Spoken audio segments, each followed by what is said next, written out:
Mr. Noisy was a very, very noisy person indeed.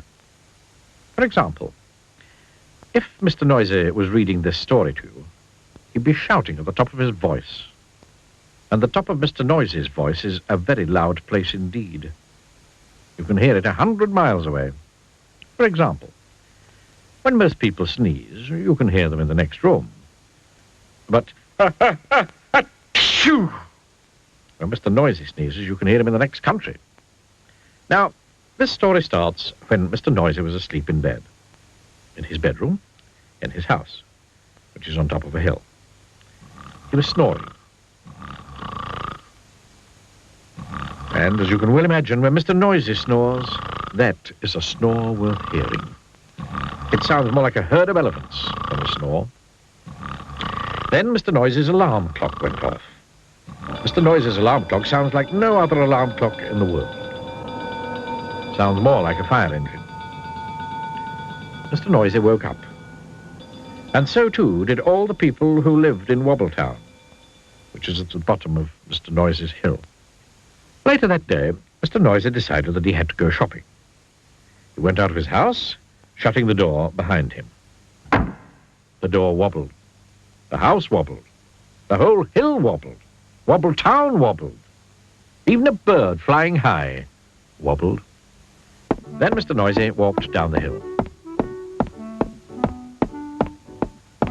He walked into the baker's shop. I'd like a loaf of bread, boomed Mr. Noisy to Mrs. Crumb, the baker's wife. Mrs. Crumb trembled and sold him a loaf. Then Mr. Noisy walked along the street to the butcher. He walked into the butcher's shop. I'd like a piece of meat, boomed Mr. Noisy to Mr. Bacon, the butcher. Mr. Bacon trembled and sold him some meat.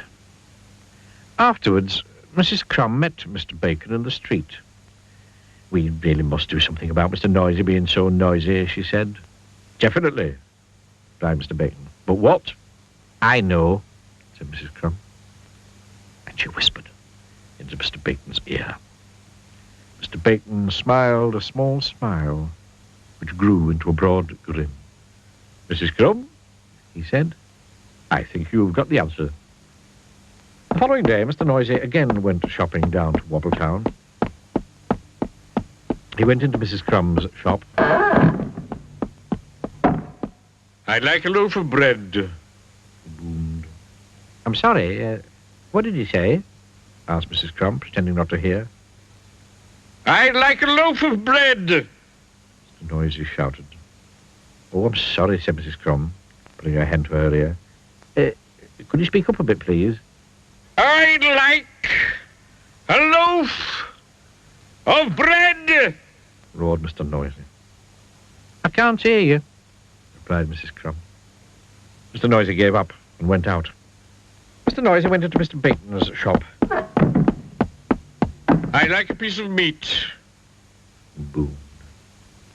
Mr. Bacon pretended not to notice. I'd like a piece of meat.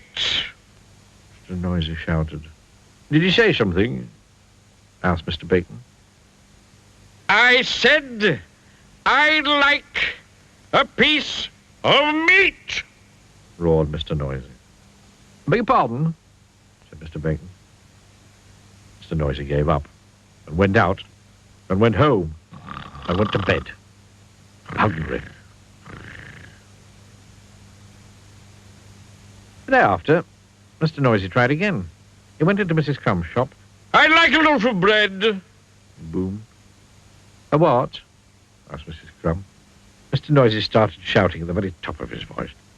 A loaf of... Then he stopped. Then he thought. Then he said quietly, "I'd like a loaf of bread, please, Mrs. Crumb." Mrs. Crumb smiled. "Certainly," she said. Then Mr. Noisy went into Mr. Bacon's shop. I'd like a piece of meat. He boomed. "Did you say something?" asked Mr. Bacon. Yes, I did. Shouted Mr. Noisy at the very, very top of his voice. like a...